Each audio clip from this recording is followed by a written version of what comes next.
Sir ನಿಜವಾಗ್ಲೂ ನಾನಿಷ್ಟು ಸಂತೋಷವಾಗಿ ನನ್ನ ಸಿನಿಮಾ ಕೆರಿಯರಲ್ಲಿ ಎಲ್ಲೂ ನಾನು ಇಷ್ಟು ಸಂತೋಷವಾಗಿ ಕುಂತಿರ್ಲಿಲ್ಲ. 29ನೇ ತಾರೀಕಿಂದ ಅದೇನೋ ಒಂಥರ ಕಿಕ್ ಅಂತಾರಲ್ಲ, ಇದೇ ಸಂತೋಷ ಅಂದ್ರೆ ಇದೇನೋ ಸಿನಿಮಾದು ಅನ್ನೋದು ನನಗೆ ಇದು ಫಸ್ಟ್ ಎಕ್ಸ್ಪೀರಿಯನ್ಸ್ ಅಂತ ನಾನು ಹೇಳಕ್ ಇಷ್ಟಪಡ್ತೀನಿ. ಯಾಕೆ ಅಂದ್ರೆ ಸರ್ 5 ವರ್ಷ ನನ್ನ ನಂಬರಲ್ಲಿ ಸುಮಾರು ಹೆಸರುಗಳಿದೆ. 5 ವರ್ಷ ನನಗೆ ಯಾರು ಕಾಲ್ ಮಾಡಿಲ್ಲ. ಕೆಲವರು ಅಂತವ್ರು ಫೋನ್ ಮಾಡಿ ಪಿಕ್ಚರ್ ನೋಡಿದ್ವಪ್ಪ, ಚೆನ್ನಾಗಿ ಮಾಡಿದ್ಯಾ, ಪಿಕ್ಚರ್ ಚೆನ್ನಾಗಿದೆ, ಮಾತೇ ಆಡಲ್ಲ. ಅವರು ಮಾತಾಡಿದ್ದಾರೆ. ಬೆಳಿಗ್ಗೆ ಇವತ್ತು ನನಗೆ ಬರಗೂರ್ ಸರ್ ಅವ್ರಿಗೆ ನಾನು ವಿಶ್ ಮಾಡ್ಬೇಕಾದ್ರೆ, ಏನ್ ಕುಮಾರ್, ಎಲ್ಲ ನನ್ನ ಸ್ನೇಹಿತರು ನಿಮ್ ಪಿಕ್ಚರ್ ನೋಡಿದೆ, ಪಿಕ್ಚರ್ ಚೆನ್ನಾಗಿದೆ ಅಂದ್ರು, ನಿಮ್ ಪಾತ್ರ ಚೆನ್ನಾಗಿದೆ ಅಂದ್ರು, ಹಾಗೆ ಹೀಗೆ ಅಂತೇಳಿ ಹೇಳಿದ್ರು. ನಿಜವಾಗ್ಲು ನನಗೆ ಕಾಟೇರ ನನ್ನ ಸೌಭಾಗ್ಯ, ಇದು ನಾನು ಮರೆಯಕ್ ಸಾಧ್ಯನೇ ಇಲ್ಲ. ಆಮೇಲೆ ಸರ್ ಈ ಸಿನಿಮಾ ಇದು ಕನ್ನಡ ಜನತೆಯ ಗೆಲುವು, ಇದು ನಮ್ ಗೆಲುವಲ್ಲ, ಇದು ಅವ್ರು ಗೆಲ್ಸಿದ್ದು ಸರ್. ಆಮೇಲೆ ಇನ್ನೊಂದೇನಂತ ಹೇಳಿದ್ರೆ ಸರ್, ಮುಖ್ಯವಾಗಿ 50% ಕ್ರೆಡಿಟ್ ನಿಮಗೆ ಸರ್ ಹೋಗೋದು.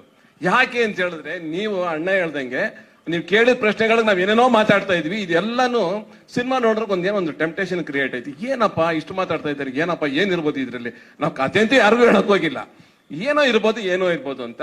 ಸೊ ಸಾರ್ ಅಭಿಮಾನಿಗಳು ಮತ್ತೆ ನಿಮ್ದು ಸಾಕಷ್ಟು ಕೊಡುಗೆ ಇದೆ. ಯಾಕಂದ್ರೆ ನಾನು ನೋಡ್ತಾ ಇದ್ದೀನಿ ಸರ್, ಯೂಟ್ಯೂಬ್ ಅಲ್ಲಿ ಚಾನಲ್ಗಳಾಗ್ಬೋದು, ನಮ್ಮ ಮಾಧ್ಯಮ ಚಾನಲ್ಗಳಾಗ್ಬೋದು. ಒಟ್ಟಿನಲ್ಲಿ ಸರ್ ಸಿನಿಮಾ ಗೆದ್ದಿದೆ. ಗೆದ್ದ ಮೇಲೆ ಆ ಸಂತೋಷಕ್ಕೆ ಮಾತುಗಳು ಜಾಸ್ತಿ ಬರಲ್ಲ. ಅದು ನನಗೆ ಆ ಅನುಭವನೂ ನನಗೆ ಆಗ್ತಾ ಇದೆ. ಒಟ್ಟಿನಲ್ಲಿ ಈ ಸಿನಿಮಾಗೆ 3 ಶಕ್ತಿ ಸರ್. ಒಂದು ಶಕ್ತಿ ಬಂದು ಡೈರೆಕ್ಷನ್ ಟೀಮು, ಎರಡನೇದು ಬಂದು ದರ್ಶನ್ ಸಾರು, ಮತ್ತೆ ಕಲಾವಿದರು ಅಂದ್ರೆ ನಮ್ಮ ಟೀಮು, 3 ನಮ್ಮ ರಾಕ್ಸ್ಲೈನ್ ಸಾರು. ಏನಕ್ಕಂದ್ರೆ ನಾನು ಪದೇ ಬೇರೆ ಟೈಮಲ್ಲೂ ನಾನು ಹೇಳ್ತಾ ಇದ್ದೆ, ನಾನ್ ನಿರ್ಮಾಪಕ ಹಾಕಿದ್ರೆ ಈ ತರ ಸಿನಿಮಾ ಬಂದು ಹೇಳಿದ್ರೆ ನನ್ಗೆ ಧೈರ್ಯ ಬರ್ತಿತ್ತ ಅಂತ. ಅಯ್ಯೋ ಎಲ್ ಧೈರ್ಯ ಬರ್ತಾ, ಯಾರಪ್ಪ ಇಷ್ಟು ದುಡ್ಡು, ಅದು ಫಸ್ಟ್ ಹೋಗ್ತಿತ್ತು. ಅಂಥದ್ರಲ್ಲಿ ಬ್ಲೈಂಡ್ ಆಗಿ ಅಷ್ಟು ದಿಲ್ಲಾಗಿ, ಅಂದ್ರೆ ಅವ್ರಿಗೆ ಆ ದಿಲ್ಲು ಸಿನಿಮಾದಲ್ಲಿ ಕಾಣುತ್ತೆ. ಅದು ಒಬ್ಬ ನಿರ್ಮಾಪಕ ಫಸ್ಟ್ ಪ್ರೀತಿಸ್ಬೇಕು ಒಂದು ಸಿನಿಮಾನ. ನಿರ್ಮಾಪಕ ಪ್ರೀತಿಸಿದ ಮೇಲೆ ಆ ಸಿನಿಮಾ ಅದು ಅದೇ ತರ ಬರುತ್ತೆ ಅನ್ನೋದಕ್ಕೆ ಡೌಟೇ ಇಲ್ಲ. ಹೊಸ ವರ್ಷದ ಶುಭಾಶಯಗಳು ಸರ್. ಮತ್ತೆ ಇದೇ ತರ ನಾವೆಲ್ಲರೂ ಸೇರ್ತಾರಣ.